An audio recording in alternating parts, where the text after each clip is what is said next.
So let's just get started. Yeah, first question, as always, as I'm sure you know, who are you? Oh yeah, this question. Yeah, I remember the first time you asked this, and it was very revealing because I couldn't. It was very hard for me to identify myself without using a label, right? Like I'm a wife, I'm a social worker, I'm a therapist, or all the labels we use. I mean, it still is a hard question for me to answer. I identify as kind of like I don't know if the right word's a mystic or a again, I want to go with astrologer or tarot reader or something like that. I just think, I think I'm energy. I think we're energy, consciousness. I think that's the most simple I can boil it down to. But and I think I said this last time. I don't think we can conceptualize that in this form. I think we try to, but I think we have no idea until we change form. So I guess that's my answer for that. Well, and it's a good answer because I think anything that you are aware of as an idea or a label or a role that you play in your life, if you're aware of it, that is an object and it's not you. It's Hmm. it's in the field of awareness, and I always tell people you are the field of awareness. So anything you're aware of is not you. You're the awareness itself. And how do you conceptualize that? Any concept you come up with is in the field of awareness. It's an object. It's not, Right. right? So it's kind of a trap, you know, but for convenience sake and for the audience, I think labels are helpful. So why don't you tell me your sort of material identity, if you will? I have many. I'm a social worker by, that's my job, or counselor, therapist, whatever you want to call it. But my background's in social work. But my true passion and where I feel aligned and purpose is with my kind of side hustle business, which is tarot and astrology. That's where I feel my purpose is. I don't really get my purpose from my day job. Hopefully we can change that. But what else am I? I think that's how I'd identify as an intuitive, Mhm. if you will, a healer. Nice. Yeah. And for logistical purposes, what's your name and how do we know each other? Oh, well, my name is Anjoli. Many people just call me Ange. And you are my brother-in-law. You are married to my sister. Ah, there you go. Perfect. Yeah. Don't want to keep any conflicts of interest away Right. from the audience. Got to be transparent. Awesome. So yeah, you're a social worker by training or by trade, but your passion is in the mystical arts or tarot and astrology specifically. So Hmm. how did you come to discover these passions? And what was kind of the road that led you to become, like, I guess what you would call like a practicing tarot reader, a practicing astrologer? Yeah, the word I termed, and a good friend helped me come up with this, is like a holistic counselor, because I like to Mm, incorporate different things. very nice. Um, but I would say from a really young age, it actually began with astrology. I was always really just drawn to it, and just the simple, like your daily horoscopes in the newspaper kind of thing. And then as I got older, I got more into it. I bought books on it. And I just slowly studied. I didn't really realize that's what I was doing, but just because it was so fascinating, and people would buy me books for my birthday and things like that. And then the tarot came much later. I never knew that I could do that. I thought only special people or certain people could do that. And what I've learned is, anyone can do it. We Mhm. all have the ability to read tarot or oracles or any types of forms of divinity, right? Or divination tools, I think they call them too. Mhm. But it was when I moved to California and I was out of work for a bit, and I had all this time, and to me it was not good, right? I associated with, this is bad, I should be working, I should be making money, I should be. And so I ended up just meditating a lot because I had all this time. And I don't know, I can't tell you where it came from. I was so lost. Well, I felt lost. I don't think I was lost looking back at all, but I felt like I was lost, and I was searching for meaning, and I was watching all these readings on YouTube from other tarot readers and trying to find meaning in them that applied to me, and hope and stuff. And this one woman was doing a reading and I was drawn to her deck. Like the colors popped at me, the images, and I just impulsively went and bought the deck because I liked it. And then I started reading the book it came with and started just playing around with it. And that's kind of where it started. And then I connected with someone who I call him like my Yoda. He's like my spiritual mentor. His name's Joe. You've met him. Yeah. I connected with him. And there's this saying, and it's never been more true in my life, that when the student is ready, the master will appear. And that is how I feel we connected. Like we both worked out at the gym together, and we would always be there at the same time. And so we just ended up having a conversation, and just slowly the friendship bloomed, and he really believed in me and my abilities and encouraged me. And I actually started reading for him a lot. And then it just kind of grew. And then I started doing a lot of free readings for people. And when I look back at those readings now, I mean, like, it's nothing compared to the way I read now. Right. And so I'm just excited to see where it's going to go in the next, 5 more years from now, because I've been reading for about 6 years, I think. And so, yeah, it just grew from there. And I still study. Like, it's a practice. It's like any practice. I don't think you're ever truly, and like, I mean, I guess we use the word expert, but I feel like there's always room to grow. And I feel like it's something that I'm constantly learning and growing every single time I do a reading. And I still have some blocks. There's still some things that I'm like, I know that the cards are trying to speak to me and I'm stuck. So I'm not where I would like to be, but I've definitely grown. Yeah. And, it just slowly grew from there. I made a website, just nothing fancy, just something where people could go and learn and sign up and all that. And then I slowly started charging because, a lot of people were wanting readings and it was taking time. And that was the hardest part for me, was to charge for something like this. That was a really hard transition for me.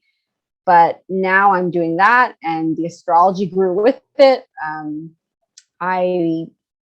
Astrology is just like a language I understand. I constantly am reading articles and all sorts of interesting things on astrology. And I'm in an astrology apprentice program actually now. So nice. Just to kind of expand so I can do deeper dives, because again, what I've taught myself how to read, you can go so much farther. I mean, it's endless. Yep. So I don't remember the question you asked, but that's how you got into it. Either way. Okay. I asked you how you got into it and what was the road that kind of brought you to practice and to do it as a side hustle, as you say. It's funny that you mentioned charging money and that being difficult for you, because I remember when we visited you guys in Tennessee, you and I had a lengthy conversation, and you were telling me like, you got to charge for what you do and and it's like, I didn't realize that you also had kind of an issue or a block around that as well. Yeah, because I think when we think of like, there's like this idea that when you make money from a spiritual based business that you're bad or like you're greedy. But the more work I've done around it, I actually believe that when you're in alignment, that's when you actually can make the most. And it's not about charging people a ridiculous amount of money. It's about charging for what you have to offer. Like, you have a gift that no one else can offer, right? No one can do what you're doing. Yeah. The next tarot reader reads different than me. They're not me. They don't have my background. They don't have, we all have a gift, right? And I was getting really good feedback from people, and my mentor was really trying to help me with that too. And because it took a lot of time, I put a lot of time into my readings. To this day, the reading usually takes double the amount that I charge, just because I'm a bit slow. I think I'm slow. I'm not as quick as I'd like to be. Or you're thorough. Also, I'm thorough, and I take it really seriously because, sometimes some really personal, sensitive things come up, and I want to make sure that I'm not, I understand that I'm not responsible for how they perceive that message or what they do with that message. I'm just the messenger, but I do take it really seriously in that sense, that I don't want to give any guidance that I'm not 100%. And I guess you're never really 100%, but really sure that I know what I'm seeing. Yeah. Right. Yeah. Well, and it sounds like, and again, in my limited sort of exposure to what you do and some people that have reached out to you for readings, it sounds like a lot of people make important decisions, not based solely on your readings, but your readings are a contributing factor to the decisions that they make in big sort of momentous situations in their lives. Like, do I stay or do I go? Do I quit this job or do I not? Like, and these are real examples of people that I know for sure have gone to you with these types of like dilemmas. And one person in particular, I know I couldn't help her. I mean, God, I tried. And it was just going in circles. And then she told me some stories of experiences that she had that were like, you know, ascending to heaven and angels. And I was like, you know what? This might be more up my sister-in-law's alley. You might want to consult her. But, you know, she was grappling with big fucking things, like big questions, big dilemmas. So, yeah, I can understand there being some pressure on your end to, at least, like you say, be very confident in the message that you're delivering. Yeah. And I think it helps too, because like when you send me someone, I don't know anything about them. Right. So when I say what I'm seeing, it can help them more. Sometimes like people will say, do you want to know? And like, I want to know the topic, right? Because that helps me narrow down what I'm looking at. Like, if it's a love reading versus career, that really helps me narrow down the energy. It saves a lot of my time in trying to figure out what's going on. But there have been people that just see what comes up. They just want to know what the card's guidance is. And the cards will show me like, where does this person need guidance? But sometimes I actually think less is more. Like, just, okay, you want a love reading? Okay, that's all I need to know. I don't need to know anything else. Because then it's purely from the cards and your intuition, right? There's no interference. Like the more you know, the more biased and the more sort of like not distracted, but biased. Like you're going to have preconceived ideas and notions about what this is about or what this person is looking for. And that's probably going to influence your reading, I imagine. Yeah, my ego will get involved and be like, oh, they mentioned that person. So is this that person? Right. And whereas if I just say, I see this man, he's showing up like this, they fill in the blanks, right? And if I see like, okay, I see some, like there's some, you know, what you're walking away from something and they're already thinking they want to leave someone, that kind of gives them the reassurance they need. I always say, it's super corny, but it's so true because I see someone to do my own readings too. You already know what you need to do. Yeah. It's all in there. And I know I hate that saying too when people tell me that, but it's so true because I'm just reaffirming what you already know. Because there are some times if someone's like, that doesn't really make sense or I don't really resonate. And then other times people it just helps them solidify something that they already wanted to do. Yeah. Yeah. Yeah. And that's why I said your reading is not the only factor in their decision, but it can be the deciding factor at the end of the day. If they're 50-50 and they're not sure and they really can't make up their mind. And then all of a sudden you come in and you give them a reading. It's like that could lead to them going one way instead of the other, which there's a bit of pressure there or a bit of importance in what you're doing. It's not just a game, right? Yeah. And I try to incorporate the astrology too, like when it's pertinent, like if they aren't in a relationship issue or a job issue and they have to like do something final and we're in a retrograde, like I'll mention that, like, if you can hold off because, and the funny thing is during Mercury retrogrades, I do get a lot of clients from the past and I do get a lot because people are more confused. It confuses us. And so I get like, I'm not surprised when I get like kind of an influx of more people over the retrograde. And I always tell them, just if you can buy some time, like this is going to sort itself out. You just have to chill. And so sometimes that I think we live in a society where we're constantly like, go, go, go, go. Like that behavior is praised. And so I give people the permission to just do nothing, but just chill. Don't do anything. Don't make any decisions. Just live your life. And that's what I like about retrogrades. A lot of people, particularly Mercury people, a lot of them are like, oh no, Mercury's coming up. But I've actually learned how to really enjoy them because it's a time for just being and not doing. Yeah, because anything that you do could potentially blow up in your face. Yeah, and if the more you try to do, like if you look at my planner over Mercury retrograde, I make plans, I cross out because people will cancel, reschedule. I mean, we did it, right? We had to. And I wasn't surprised. My planner was just a hot mess. And I can tell it's Mercury retrograde because I've made 50,000 plans and then I've had to erase them and redo them. So I always say, keep your schedule light. And just more self-care. It's all about reword. So rethink, redo, rejuvenate, redesign, re-edit, rest. Rest is a big one. Yeah. And I think a lot of us don't really know how to do that. I completely agree. I mean, even when we're physically resting, I think it's this thing that needs to rest. And that's the biggest driver of our issues, is when this thing is restless and it just keeps going in circles, like this friend of ours that I was talking about. Mm-hmm. And that's to me, that's when I know that the person has a kind of like not a fear, but like they don't want to get to the heart of the problem. It's they go in a circle and they basically outline the problem, right? Like the circle that they draw with their thoughts, that to me is like the perimeter of the actual problem. And now it's like, okay, now you know where the problem is. You've drawn a circle around it. Get to the center of it. That's where you're going to solve the problem. But it's very difficult. And so that's why, like you, I think it's good to have more than one tool in your toolkit. Because if you're only relying on one method or one approach, and sometimes that method doesn't work, you need to have other things that you can rely on. So it makes sense that you would have more than just astrology, and you use astrology and tarot in tangent. Makes a lot of sense. Is that a common practice for people to do both, or are you kind of okay? Mm-hmm. From what I've seen, a lot of astrologers do tarot.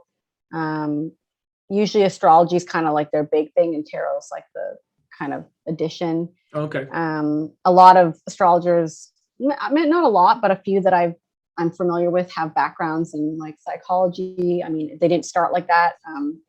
The astrologer that I'm doing trading, her background is in like corporate pharmaceuticals, like as a pharmaceutical rep, right? Like totally changed her career. And then another one has a background in psychology. And I definitely think that helps, right? Because you're working with people and problems. And so it's kind of nice to have that background. And of course I incorporate that too, like the psychology aspects and stuff. And I do a lot of like psychological reports with astrology too. I think that's really neat.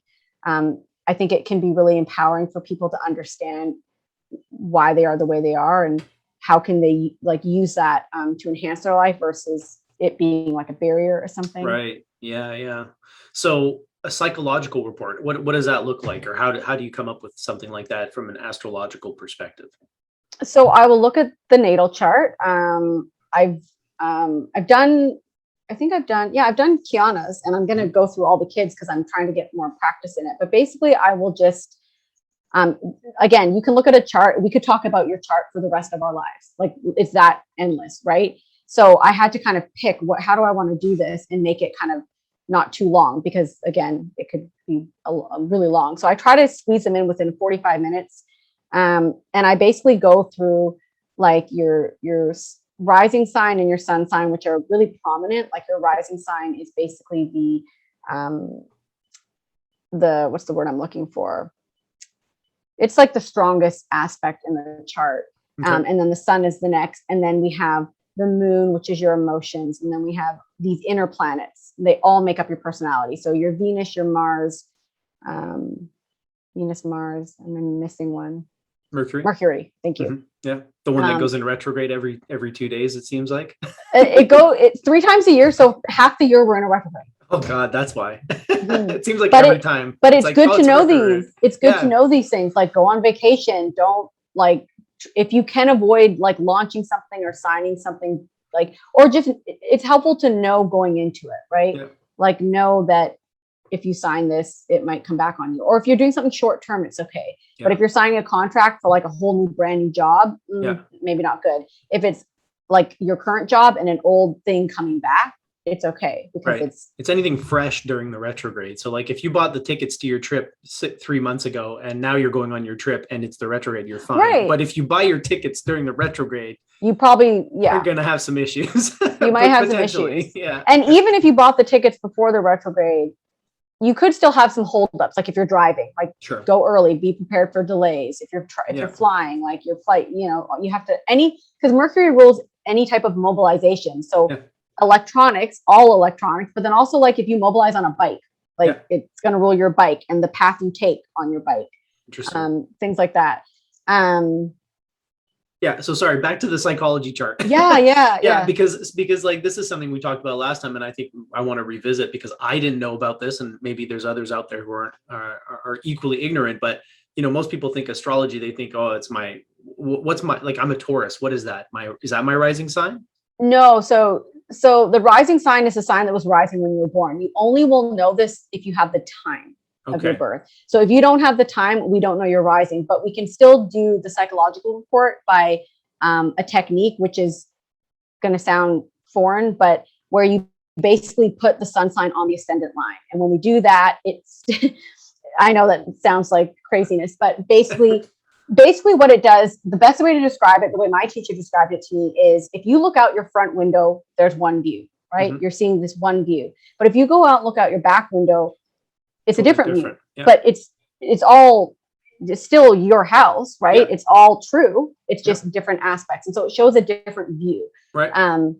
So we can look at that aspect by looking at the, like, if you were to watch like any of the like YouTube videos that they do for all the signs, that's what they do. That's how they do them. They put the ascendant on the sun.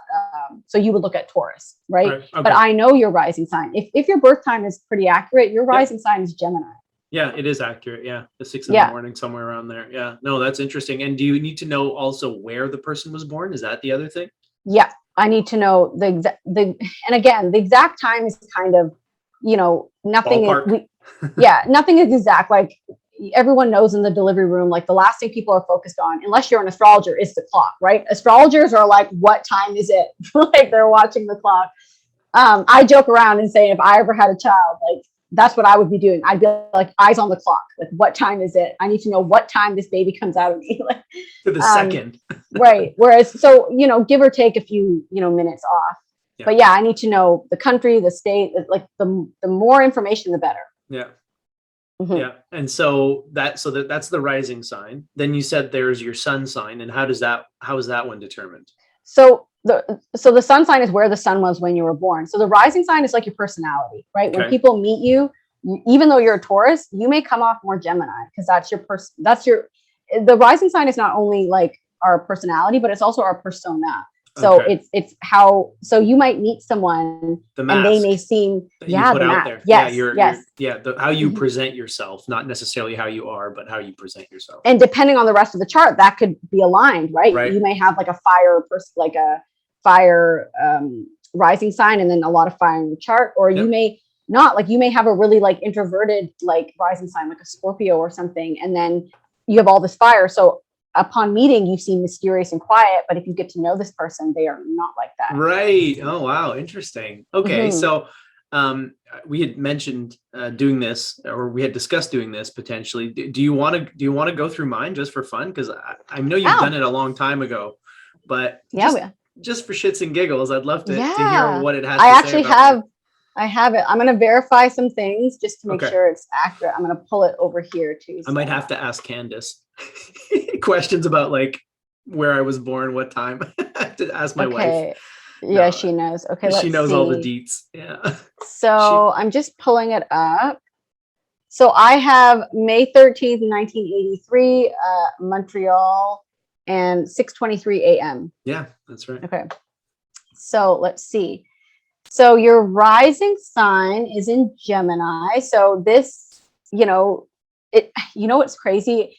I wish there was like a research study hub for astrologers, because there's so many things I noticed in people's charts that I'm like, if I could just like track this and have some data where I can say, because what I've noticed is a lot of people, their rising sign will match their partner's sun sign. Oh, interesting. Is that the case with Candace and I? Mm-hmm. Wow. Okay. I have I've met 3 other couples that I can even just think off the top of my head that had that correlation. Interesting. It's so interesting, but it's because there's a familiarity, right? It's like, I can connect with you. Like you read, an you aspect speak my of language. Myself. Yeah. Mm-hmm. Fascinating. So your rising is Gemini. So Gemini is ruled by Mercury. Very similar to the Virgo energy in the sense of being very mercurial. So think like intelligence, intellect, logic. It's all about the mind. This is someone who can be in their mind a lot, right? And depending on how, there's always higher expressions and lower expressions. So the higher expression of Gemini is like curiosity, right? They're super curious. They want to know everything. And they actually know a little bit. What is the saying for Geminis? They know a little bit about everything. Oh, wow. And they're like the tradesmen. They might know how to do Jack this of and all do that. trades. Mhm. Yeah, interesting. Wow. Yeah. Right off the bat, I can identify with that very strongly. Yes. So And that's interesting. yeah, and they're very, again, we're we're I'm solely focusing on this. Like you have to understand, like the chart, there's layers. It's like a Yeah. cake, and all the layers mesh into the person that you are. Of course. Yeah. So this is just very like generally speaking, but Gemini chatty, right? Mm. Mercury likes to communicate. So Yeah, Hermes, right? The messenger of the gods. Yeah, that makes yep, sense. they can be very chatty. The lower frequency is that they can get caught up in their mind. And if they don't have a channel to get that out, and I actually have some Gemini clients that are like that just go around and around, and we have to get out of the mind because sometimes Gemini struggles with something like meditation. Yeah. Because the mind is so active. So wow. They need stimulation, right? Mental stimulation in particular. If they don't have that, that's like death to them. Damn. That's right off the bat. I can identify very strongly with those dilemmas. Those are things I grapple with on a daily basis. Yeah. And just looking at that ascendant, that energy, Gemini is a super good conversationalist. They joke around that a Gemini could sell like an igloo in Alaska kind of thing. Like they're really good at persuading people. They would be really good like salesperson. But the shadow energy is gossip because they like to chat, right? So interesting. Think of like, and again, it doesn't need to be malicious. They just like to chat. I was going to say something else about the Gemini energy, about intellect, curiosity, learning. I can't think of anything. Oh, they'd be really good writers, you know, Gemini, again, anything with the mind, writing, speaking, anything in the communications. Gemini kind of excels at. Interesting. That's what I was going to say. They're really good conversationalists, so they can talk about anything. But like they could talk about superficial things like the weather, but they would probably prefer to talk about something a bit more interesting than that. But they have the ability to do that. Yeah. Moving to your son. Oh, sorry. The ability to bullshit, as I call it. Yeah. That's how I got through school. They're someone that you'd want at a party because they would just be chatting with everyone and they would kind of keep the conversation going. This is not someone who's going to walk in a room and like stand in the corner. Right. No. Interesting. Now your son. So that was like your personality, right? It's how people perceive you. It's like people might connect with you and be like, oh, he seems very Gemini or something. Taurus is your sun. So this is how your soul wants to be expressed. Any like teetering away from this energy can cause like depression, melancholy, just feeling not aligned. And so it's important for someone to understand their sun and how it wants to be expressed in this lifetime. So Taurus is a fixed energy. So Gemini was mutable, right? They're changeable. They can adapt easily. Taurus is quite the opposite. They're fixed.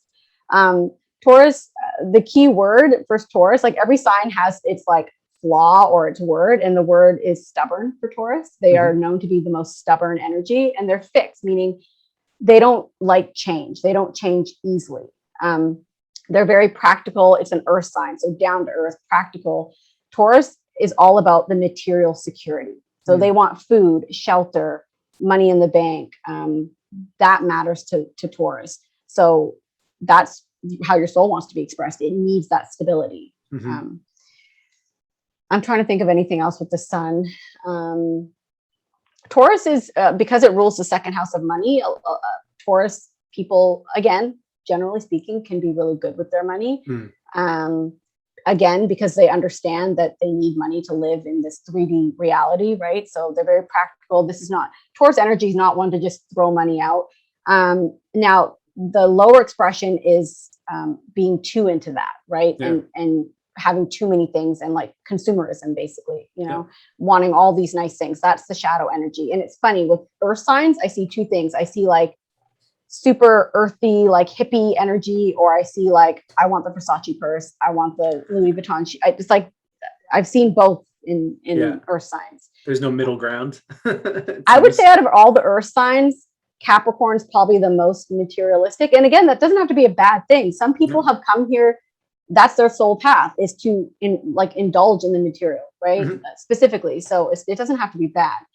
So that's how your soul wants to be expressed. This is Taurus, earthly nature. Taurus actually needs nature. Nature would be really good. I mean, I think nature is good for everyone, but Taurus does really well in nature. That's kind of how Taurus can ground themselves. Yeah. Your moon's in Gemini. Okay. So is that double Gemini for me then? Mm-hmm. Now the moon is it's our emotional self. So once people get to know you, they might be able to gauge this Taurus. They'd see that steady, reliable, rock solid kind of person. Because Gemini is not usually like that. Gemini in a sun isn't like that. Like Taurus is more grounded. Gemini is more like kind of flighty. Yeah. But your moon is how you emote. It's like your emotional world. It's also your default. Like if you're stressed, that's what you're going to default to. And the interesting thing is you have it at 0 degrees of Gemini. Again, I've been taught not to focus too much on that degree, but it is I think they call it a critical or an anaretic degree, meaning you are just at the beginning of Gemini.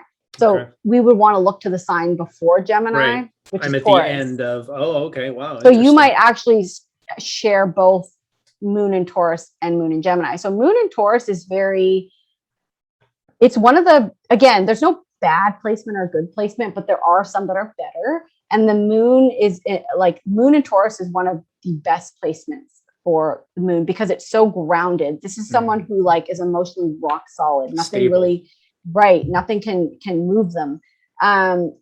Whereas the moon in Gemini, this person can struggle to feel the emotion. They intellectualize, right? Because we have that mercurial energy. Yep. This is someone who needs to talk, whether to themselves or someone else. They need to process that. They can't they're not going to be someone who's like, I just need to feel. No, they need to think it through and process. The problem they have to be careful of is getting stuck in that analysis paralysis, where you just never get off of the merry-go-round. I'm trying to think of something else. The shadow energy to moon in Gemini, because we have that Mercury energies, they can be a little trickster, right? So moon in Gemini is the sign of the twins. So we can have two kind of personalities here. The lower frequency could be like this Gemini is kind of being two-faced, maybe. I mean, that's what they say. Again, the lower frequency. Let's move on to your Mercury. So your Mercury, Giles has Mercury Taurus. I'm very familiar with this one. So your Mercury is that what I have as well? Mm-hmm. Okay. So you and him actually share the way you communicate is similar. Like you may have different, so you have the same sun signs, but different risings and moons. But Mercury is how we process, right? It's how we think, how we process, our logic, how we learn. Like if I'm looking at a child's chart, I will focus on their Mercury to see how this child learns. Or doesn't learn, right? Because some children have trouble in school and I look at their chart and it's like, yeah, no wonder. Like they have a really fascinating mind, right? School's just not up to par with the child. It's not the other way around. So Taurus, Mercury in Taurus, this is quite different than a Mercury in Gemini. So Taurus is slow and steady. So this is not someone who wants to be bombarded with information. They need to slowly process things and think about it. This is not someone, if you're like, what do you want to do tomorrow? And they'll just tell you. They need to process it, and they won't do well with too much information too fast. Like if a bunch of people are talking at them and they can kind of get overloaded. I don't know. Giles is very much like this because I have a Mercury in Virgo. And so I'm always spitting all this information and he just is like, I can't handle this. And so I have to remember to slow down. Whereas when I'm talking to Candace, she can take it. Like she can handle that, but it overwhelms him, right? It's too much. It's too much stimulation. Yeah. Mercury and Taurus can be a little stubborn in terms of how they, like to do things, like in work. Like they have to be careful that their way is not the only way, that there are new ways to learn, because again, Taurus is that fixed energy. So it's not that they're stubborn because they're arrogant. It's that they actually know what works, right? They know what works and it's practical and reliable. So in their mind, it's like, why mess with a good thing? Right. Whereas someone else is like, well, why don't we try it this way? And so they need to be more flexible in terms of that. Your Venus. So Venus is how we love. It's our love language. Venus is our aesthetics. I'm not really that well versed on aesthetics per se, but your definition of beautiful, like what you find beautiful, where you find beauty, that's basically how I would define it, right? Right, but it's also like your decor. Like how would you like? We can look at how someone would decorate their house. Yep. And what else is it? Love, beauty, money. Yeah. We can also look to what type of partner you might be drawn to from your Venus. So you have it in Cancer, which is a water sign. So this is emotional. Cancer is ruled by the moon. So this is someone who is actually, like, on the surface, you may seem really like chatty and lighthearted, but emotionally there's quite a bit of depth there. And this is someone who likes to nurture and needs to be nurtured in return. So they would be attracted to someone who is nurturing. Interestingly, Candace has, I think her 10th house is in Cancer, and the 10th house is kind of how we are perceived, and that is a nurturer, right? Wow. She's a mother. Yeah. You know, that's kind of interesting. Cancer is also, they're very emotional, so they can be hurt easily. And in terms of love, this is someone who, I guess that's the easiest to say. They could be hurt easily. I'm trying to think what else in terms of. Would you say insecure in that respect then, if in relation to being hurt easily, or is that kind of a different facet of it? I mean, I guess any of us could be insecure. I would say the image that represents Cancer is the crab, right? They're hard on the outside, soft on the inside. So if they're hurt, they kind of run away into their shell, and it might be hard to get them back out again. Yep. Again, we understanding these energies, we can work through them. Totally. Like I have really impulsive emotions, but knowing that they're impulsive, I'm aware of them. So I try not to be impulsive, right? So if we know this about ourselves, then we can, work change with it. Yeah, totally. So what you're saying is these things are not set in stone. It's not like you're fated to be this way, you're destined to be this way, because this is your sign and this is the way you are. Right. It's like knowing this is giving you the opportunity to work with it and to maybe balance it out so that it's not a hindrance, like you said before, but actually something that you can leverage as a strength in your life. Yeah, exactly. Like, for example, if you're only at 4 degrees Cancer, but if you were strongly Cancer, like more like maybe like a 15 degrees, and maybe we're really emotional. Like, a lot of people think Cancer is sensitive, but like that can be a really good thing if you understand your sensitivities and you know how to express it. But if you get hurt and then don't know how to express it and are either passive aggressive or just shut people out, that's not helpful. So it's helpful to know, okay, this is the way I need to be loved, and this is maybe why I'm hurt when this person does this or that. Right. Cancer also wants to build, like, they want security just as much as a Taurus does, right? Cancer. So this is not typically someone, again, I'm just generally speaking, who wants to have flings. This is someone who needs security, and Cancer wants the family and the comfort and the safety. I don't know if there's comfort in having kids, but if anything, it's just discomfort. But it's the best discomfort you'll ever experience. Yeah. And then, your Mars. Okay, your Mars is also in Taurus. Oh, maybe I think Giles has Mars in Taurus too.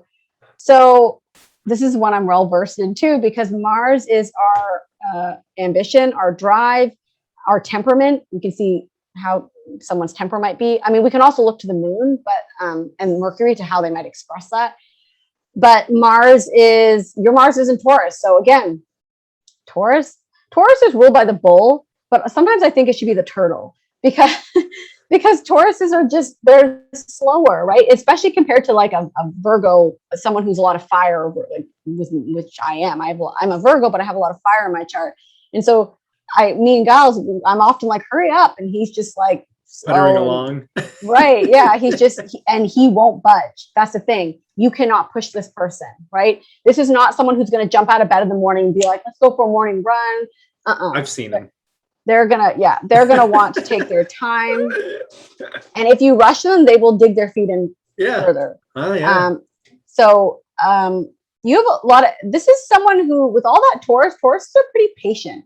Like they're very patient. And Mars, but the thing with Taurus is, again, it's the bull. What does the bull do? Bull is hanging out in a field doing its own thing. But if you tick him off, you're going down, right? So you get the horns. and Giles is the epitome of that, right? He is the happiest go lucky person, but if he gets mad, watch out. Yeah. So they can be a bull in a china shop, so to speak. Yeah, and just for the audience, Giles is my husband. Yeah. Sorry. just so we don't think they don't think we're talking shit about one of your like Oh customers. yeah, gosh. Oh, I would never. I know. So yeah, Mars and Taurus, they need things slow and steady. They don't want to be overwhelmed by too much information. Again, at work, this person is steadfast. Like if they have a goal, they will finish it. This is not someone who's going to half-ass anything. Trying to think what else. I'm trying to think anything else is coming to me for the Mars. Yeah, I would say pretty like your temper or temperament is pretty chill, but you there could be a temper there. Yeah, there could be. I mean, we all have a temper, but like some are easier. Like, well, I was defined. Easier. Yeah, I was defined by my temper for like 25 years of my life. That was like the defining trait. Anger was like my go-to. So yeah, there's definitely some anger there, some temper issues. Yeah, that's the Taurus. That's definitely the Taurus energy there. Yeah. And then so we've done all these personal planets, and then now we're heading into the outer planets, which are totally. They're a lot different, and I don't do those in the psychological report. Now, what I just did for you was a snippet. Like, yeah, of course, it goes way deeper into each energy, and I'll talk about the shadow side and the lower expression and the higher expression, just so people can understand. And I really like that term or that sort of framing of lower expression, higher expression, because in that sort of context, there's no such thing as a flaw. It's just a quality, and it's either expressed in a higher form or in a lower form. And so, because I often think like what we consider flaws in people are just qualities that are out of balance, right? Like, I don't know, like greed is basically like wanting to have enough, but when it gets out of control, it becomes greed, right? If you can balance it off, it's good to have self-preservation and to want to have enough to be stable, like you described, the Taurus energy, that stability, that need for financial stability. But when that becomes the main driver, all of a sudden now it's not about stability anymore. It's about getting more and having the most. So yeah, anyways, I just thought that's really neat how you describe it as lower expression and higher expression, because that to me, it aligns very much with how I view personalities and personality traits. Yeah, because, and especially when I'm doing a psychological report, I try not to say you, like you do this and you do that. It's like, this is the higher expression, and it's good to know the higher expression of the sign so we can aim for that. Yeah. Like for example, with me, I have a lot of Virgo on my chart, and the lower expression is perfectionism, criticism. And so when I'm not looking after myself properly, it can come out in those behaviors, and I know it. I'm like, okay, I'm criticizing either myself or someone else. Yep. I'm obsessing over something, and so I need to organize, right? The higher expression of Virgo is like they're super resourceful and they're super organized. So I need to find some order in my life. I need to, so that can be really helpful. I can see your bookshelf behind you. I can see you're very organized. Yeah. In descending order of size. And I know other than that, they're not really in any specific order, but again, that's the aesthetics right there, right? It's like they have to look a certain way and they have to be organized a certain way, and you have a particular sort of need around that. Well, and my Venus is in Virgo, so my house is immaculate. Like what people think is clean, I'm like I always joke around, as my saying, I'd rather have someone think I'm ugly than that my house is a mess. I really would.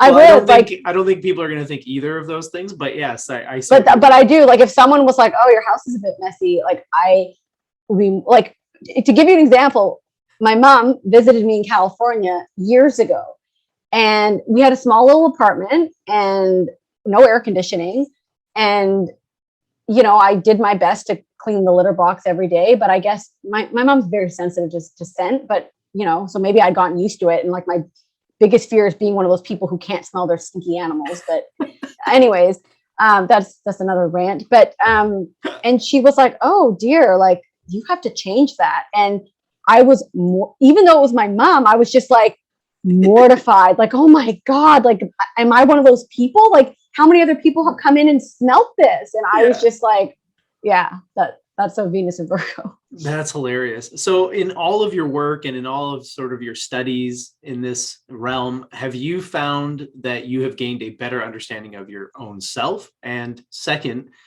has that led to you being able to grapple with certain things that that you've tried to grapple with over the years? Oh, 100,000% yes. Not only has it helped me understand myself better, it's helped me understand other people better. When I look at a chart, like, we all struggle with bias and judgment, like, as much as we don't want to do that, we all have it. And even people that maybe I'm judging or I don't understand, if I look at their chart, I get it. Like, I have more compassion. There's no judgment. I just get it. Yep. So looking at their chart is almost like looking into their soul for me. And it really helps me see people differently and understand them. That's awesome. Yeah. Yeah. And I mean, this is whether it's tarot, astrology, psychology, spiritual exploration, psychedelics, whatever it is, whatever your method is, it seems like awareness is kind of the best we can hope for. Like, being aware of yourself in an accurate way, being aware of your tendencies, being aware of your biases. Like you said, we all have biases. Even the person who says, I'm unbiased, like, that's a story they're telling themselves. They have all kinds of biases. So it's not getting rid of those things. It's not viewing them as wrong or bad, or this quality is bad. It's the more awareness you have around it, the better you can manage it, essentially. Yeah, I would say that. I think too much of anything can be not good. Like, you're like overly aware. Like, I went through a period where I was doing a lot of deep psychological work, and it was almost like, I need a break. Like, I need to get out of here, because it was like so deep and you just see everything, and it can get overwhelming, right? But yeah, I would say awareness. And I think that's all we can do, is just be aware. And we're not going to be, even with the awareness, we're still going to make mistakes. We're still going to do things and be like, crap, why did I say that? Or why did I do that? But I think astrology can be really empowering, and it can really help people understand, parts of, for example, like our Chiron is our biggest wound, for example. So I do a lot of that with clients, where we look at where their biggest wound is, because it's also going to be your biggest teacher in life, and you can transform that. Or where Pluto is, where you're constantly dying and regenerating and rebirthing, wherever your Pluto is, things like that. And then, of course, like Saturn's where we're going to be more restricted in life. But again, Saturn wants us to master that, but he's not going to let us do it without shortcuts. So if we know where our Saturn is, not only natally, but transiting, right? That Saturn's always somewhere for us.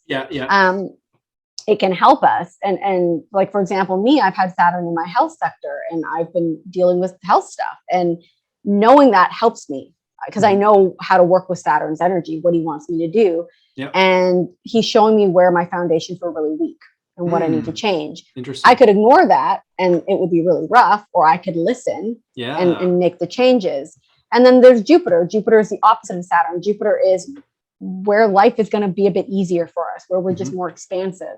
And I like to tell people where their Jupiter is, so they can utilize that energy, because he goes in one sign every 12 years, right? So it takes 12 years for him to come back to that same spot. Wow. So every year he's somewhere else.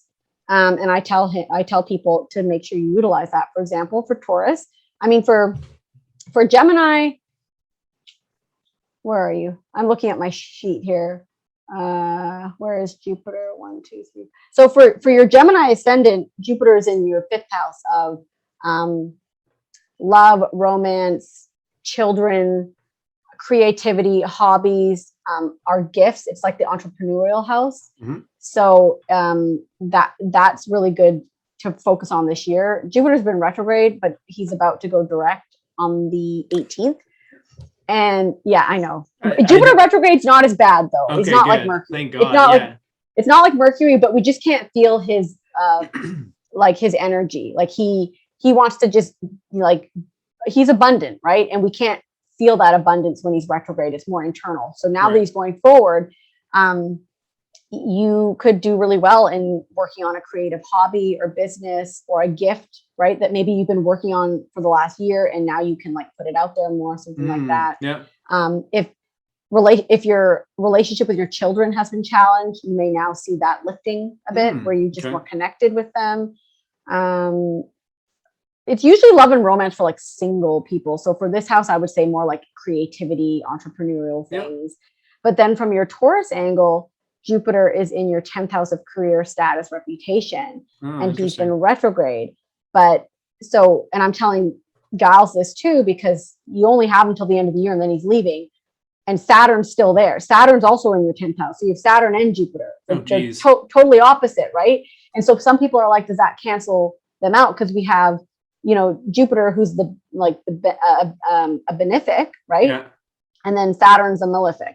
And so what does that mean? And so Saturn is, again, showing you where your structures need to be rebuilt. He's making you work for it in your career and status and reputation.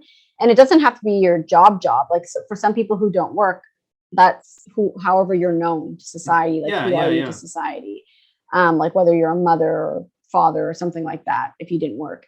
And the two of them are really good for bringing things into form, like manifesting things, because Jupiter is going to offer you solutions where Saturn is pressuring you to like change something or bringing up a problem. So they actually work in tangent. They work together really well. Yeah, because some people forget, like everyone's like, I just want Jupiter all the time, but it's like too much of a good thing can be bad too, because Jupiter, if Jupiter is alone and it's badly aspected, it can kind of encourage laziness, and you just don't use the energy, or overindulgence or arrogance in that energy, like kind of overcompensating, you know, like thinking you're better than you are kind of thing. And Jupiter can also magnify problems so you can look at them. Like if you had an addiction or something, for example, and Jupiter was in your 12th house, it could blow that up. So it got really bad, but Jupiter's there to offer you a solution. Right. So once Jupiter leaves at the end of the year, you're just going to have Saturn there. So he's a bit tougher. Right. Yeah. So I'm like, utilize his energy. like Giles is in this competitive field right now at work, and they're all competing against each other. In terms of where we get to move next, right? So whoever's at the top of the class gets to pick first, and then goes down. So I'm like, utilize this energy. Like you have to, like, Hawaii, let's go. I know, yeah. So knowing that's helpful, right? Knowing like next year, if you start to feel heavy in your career, it's Saturn. Saturn rules depression, right? Sometimes people go through bouts of depression. Actually, Saturn moving into the 12th house. I've recently learned that a lot of people get depressed to the point where they want to be put on medication. Like, not all the time, sometimes. And I actually have a friend who's going through this. And when I mentioned that to them, they were like, oh my gosh, like I've been wondering if I needed something, but I don't want anything. And I'm like, it's just Saturn. Like you can, obviously no judgment if that's the path you want to take. But often when Saturn leaves, the person's feel better. Go. Yeah, it's almost like a dark night of the soul. It's interesting talking to you because like I can map out a lot of these things to different models. I just look at these things as models, right? Ways of looking at ourselves and the reality and navigating sort of, spiritual growth, personal growth, all of these things, how to like deal with challenges. And yeah, it's like you're describing in astrological terms, situations and events that are archetypal. Like you know what I mean? Like, they are, they're recurrent images from our deep, deep past. And so, yeah, I just find it interesting that all this stuff kind of maps together. And this is just another way of looking at it, like a different model of the same sort of reality that we're all kind of grappling with. Yeah. Astrology is like, it's my baby. Like I could talk about it forever. I mean, we haven't even touched base on like the collective energy or anything yet, right? Because all these planets are always doing something individually, right? So where it's impacting you is different for me. Yep. But then for the collective, we can see it too. Okay. Right. So I think we got a bit of time left. Let's finish it off with the collective piece. And what I would like to ask you is, how has astrology and maybe even tarot prepared you or helped you deal with the last 2 years or the last 18 months? I don't even know how long it's been, with the pandemic, with the political polarization, the social polarization, this whole vaccinated, anti-vax, false dichotomy, all of that stuff. How do you, or maybe not even how has it prepared you? How do you view all of this through the context of astrology, tarot, and the stuff that you're sort of into? With tarot, I mean, I've tried to ask tarot some questions, and sometimes I don't like the answers I get, but the cards tell you what they're going to tell you, right? Oh yeah, like they'll, like a lot of the times when it comes, like like to give you an example, I don't even know what I'll ask, but it'll be something about like, I think I would ask like, when are we getting out of this kind of thing? And the messages I was getting were kind of that you're not imprisoned at all. Like it's just getting you out think of what? you are, Yeah, right? what getting out of what? Yeah, and I keep getting a lot of major arcanas, which tell me that they can't give me a time. It's when this lesson is learned, right? There's a collective lesson. In terms of the astrology definitely helps 100,000%. Like when I dove in, they call it mundane astrology, which is like the political kind of global, view through astrology, right? We have individual, like natal astrology, and then we have mundane, which is kind of for everyone. Yeah. And there's a bunch of things, like I can't get to all of it, but a big one that's happening, a big one that I want to talk about is, I wrote notes so I didn't forget, is the eclipse cycle. So every like 18 months, we have an eclipse cycle, and all eclipses are on an axis, sorry. So every sign has a polar opposite. So Virgo and Pisces, Taurus and Scorpio, like if you're an astrologer, you just know every sign has its polar opposite. So we are in a Gemini Sagittarius axis eclipse, and we've been in there since March 2020. What happened in March 2020? Wow, interesting. We can look back in time. When was the last time we had this same eclipse energy? It was in 9/11. Wow. So what happened in 9/11? We saw changes in how we travel. We had changes like in our security. Again, it's not going to be the same thing. It's going to be similar because Gemini is community, local, like your neighbors, what's next door. And Sagittarius is foreign. So long distance travel, like airplanes, foreign anything, right? International travel, international relationships. And so these things are kind of in the, Sagittarius is also higher learning and education. So we saw a lot of more online schooling and a whole changing of the educational system, right? Yep. And then we also saw it in terms of Gemini, because Gemini rules like elementary school and stuff, like from when you're really young. Yep. So we've been in this cycle going back and forth, and we're having a solar eclipse on, let me check my date so I give you the right date, on December 4th. It's the culmination of this cycle. We're finishing it, right? Yep. We're done. So solar eclipses are good because a solar eclipse is a new moon. And so that means there's new beginnings, and it's in Sagittarius. So this is new beginnings in all Sagittarian related things. So foreign travel, international relationships, the law. So anything in the legal system is ruled under here. Our beliefs, right? It's our belief systems are in the ninth house, or Sagittarius energy, sorry. And what else was I going to mention? I think I mentioned international stuff. So yeah, and with a new moon solar eclipse, they're really potent. And so we can see this manifest about 6 months out. So from December 4th and 6 months out, I'm excited to see what this new beginning is going to be, because solar eclipses are most always positive. Right. So I'm wondering if we're going to see a reopening of travel, or, some people we're already seeing some countries, like I know Singapore, Scandinavia, and there's another one that are just approaching this a lot different than the US and Canada, for example. Yeah, for sure. Or Australia. Yeah, right. They're doing it differently, and so this, I feel positive about it. Yeah, you're optimistic, but I need to go back to something you mentioned earlier, and I want to know if you can get any insight into this with astrology. You said that there's collective lessons that we need to learn. Do you have any insight into what those might be, and what we're grappling with as a collective? Because I agree with you. I think there's definitely some major shared lessons that we need to go through. But if we don't, or if we drag our feet, or if we refuse to learn the lesson, I think that I don't think there's going to be a new beginning. I think it's just going to keep dragging on, right? So what would you say is kind of the lesson in your opinion? Well, I can't say that I've had a clear answer from the cards, but I look to the astrology for that. And there's various things in the astrology that I want to look at in terms of like, we had a lot of Capricorn energy in 2020. We had, was it Saturn? Yeah, Saturn was in Capricorn, Jupiter was in Capricorn. And Capricorn rules governments, corporations, corporate, right? Yep. All those big top-notch, organizations that have all this power. Yep.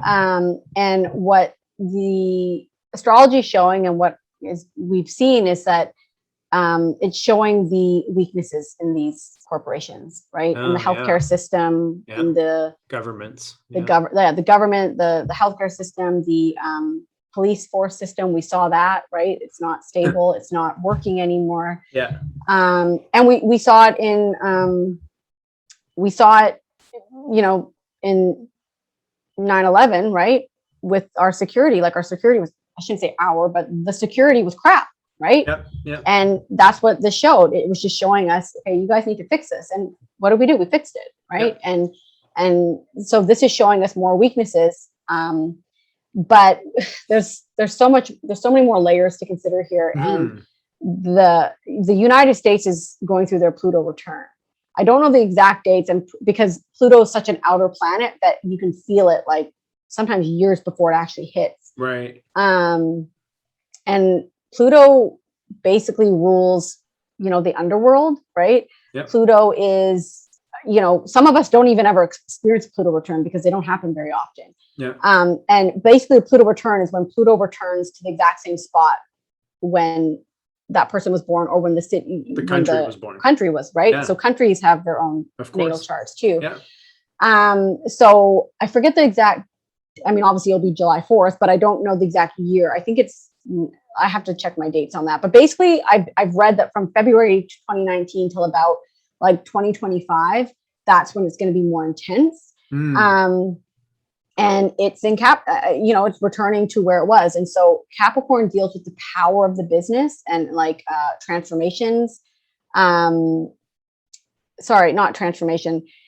Capricorn rules all the things we just mentioned, right? Yes. And Pluto wants to transform. That's what I meant. I see what you're saying. Okay. So Capricorn rules like ambition and power and corruption. And Pluto is the planet of upheaval. Pluto is change or I'll change you, right? Yeah. Right. So Pluto's coming back to say, have we abused power? Have we exerted control? Have we, done things that are a bit corrupt?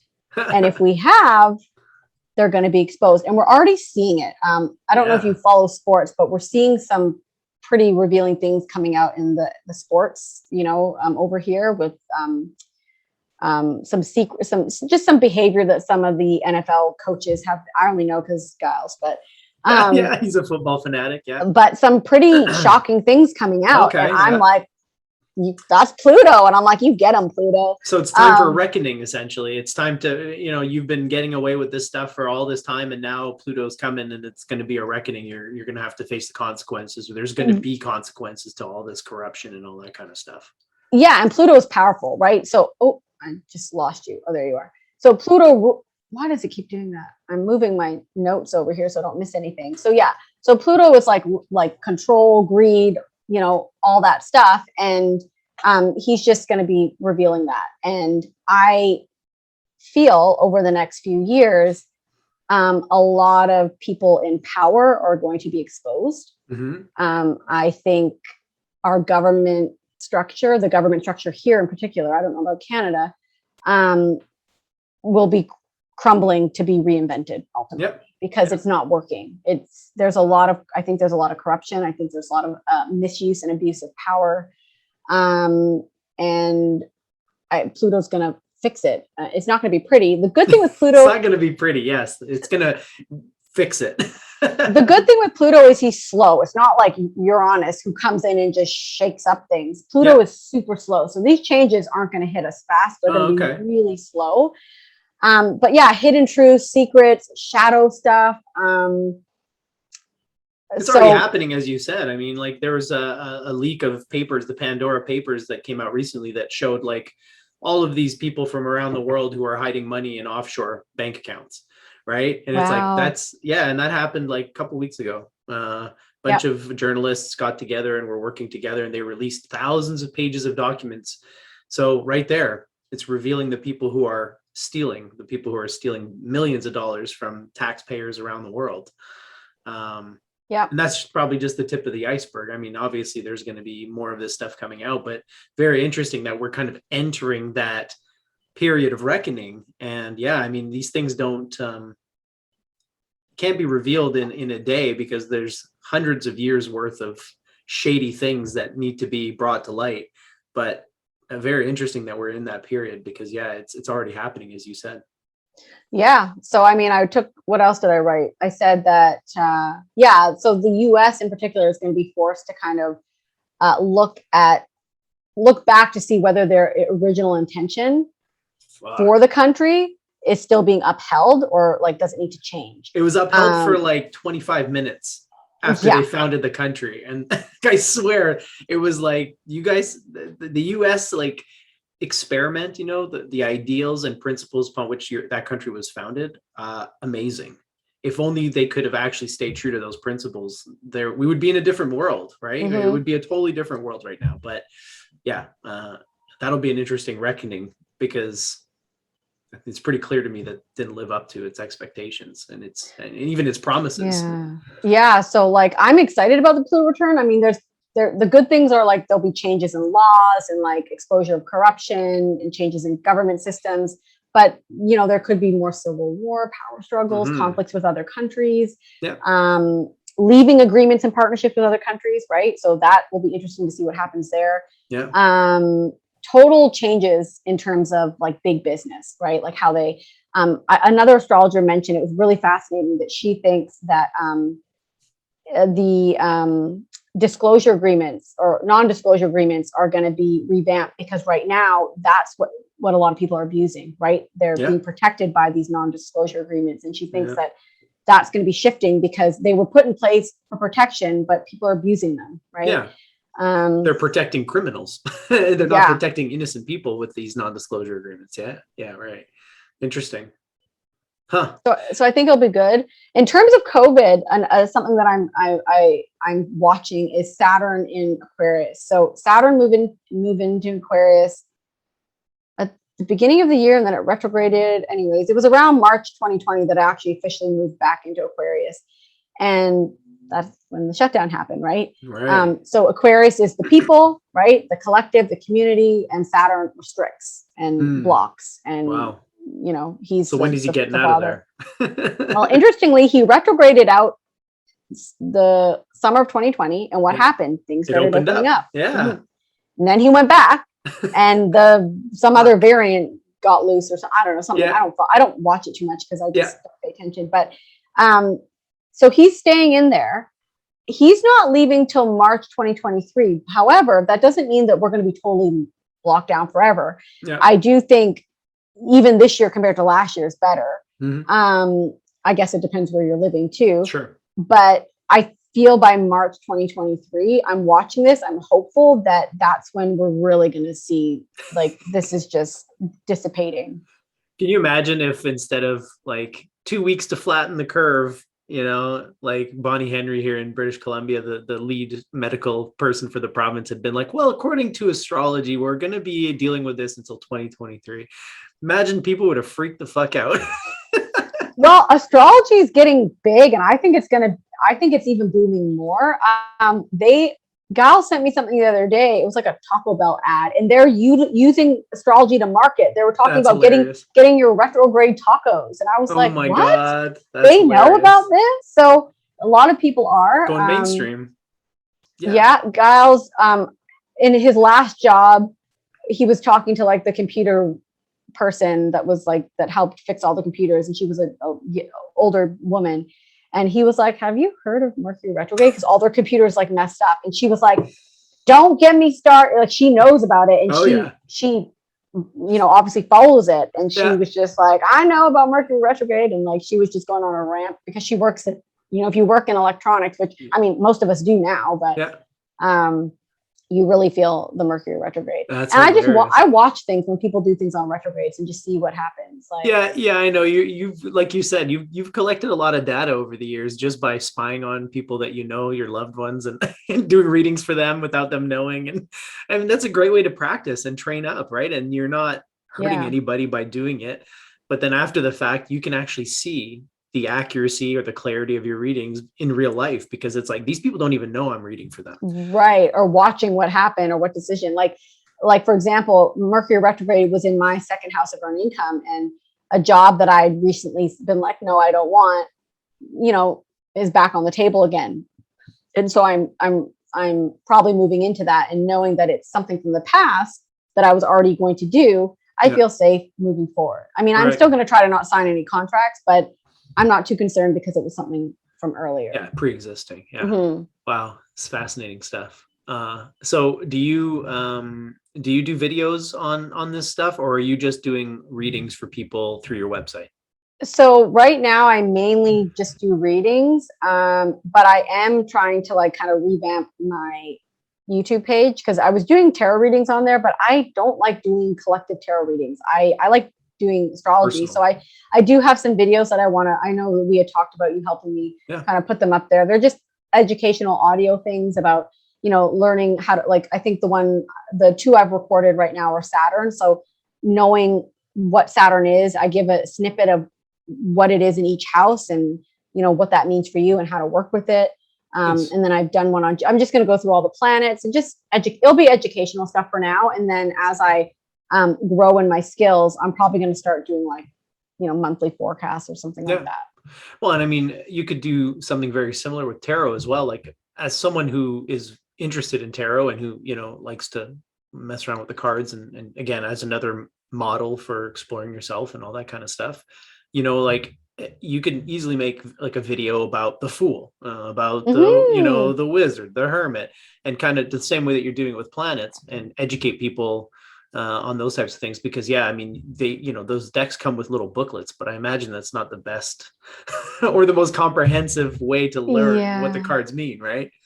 I think I've read many books. I own many books. I think that's the best way. I follow this, like, it's kind of like it's like a platform where you could like post readings and get some support, but they've closed it, but it's like archived. So you can like look up what other people thought. And I still learn a lot just by looking up card combinations and stuff. I wrote a book about that, actually, about the You wrote a book? Yeah, I did, but it's not done. And, you know, I had this creative flow in 2020 when I had nothing else to do, and wrote it, but I need to edit it. And that takes, you know, that could take years. So I think I know somebody.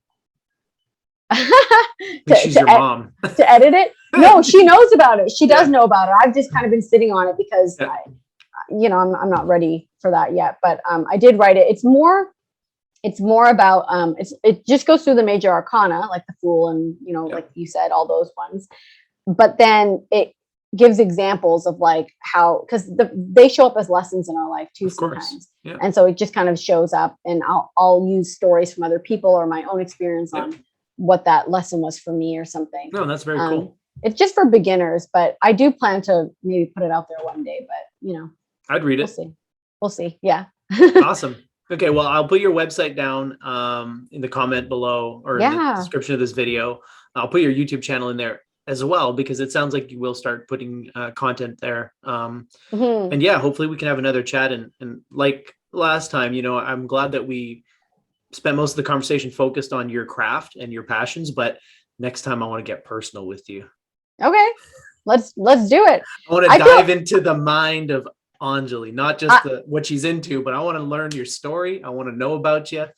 Because I know you've had an interesting life. You've seen and done and experienced lots of things that have contributed to the person you are now. And I think those things are all very valuable. So if you're willing to be vulnerable next time around, maybe we'll get a bit more personal. Yeah, let's do it. I mean, I feel good about this one. I mean, I think it's best I just don't watch it. I mean, I don't think anyone really likes watching themselves. So I'm just putting it out there, and I trust that you wouldn't post anything that, you didn't feel was useful or interesting. So Oh, I found, again, if I always tell people, at least one person's going to find it interesting. I will, but I'm sure others will also. And I mean, this is all kind of in line with I guess the sort of theme of this channel, psychedelics, tarot, psychology, philosophy, mysticism. All these things to me are just like you were talking about, the analogy of like the view from the front of your house, the view from the back of your house. These are all just different views of the same topic, in my personal opinion. So yeah, I find it fascinating. And like I said, it all maps out to other models, like the stuff that you're describing through astrological terms. I can see it in sort of mystical or philosophical terms as well, or psychological terms, and archetypes and the unconscious and all these different like intergenerational traumas, and like, so there's it all kind of connects, right? And it's just a different way of looking at it. So to me, the more tools you have, the better equipped you are to face life and to make the best of it, really. Yeah, I agree with all that. Sweet. Well, since you agree, I guess we should probably end on a positive note.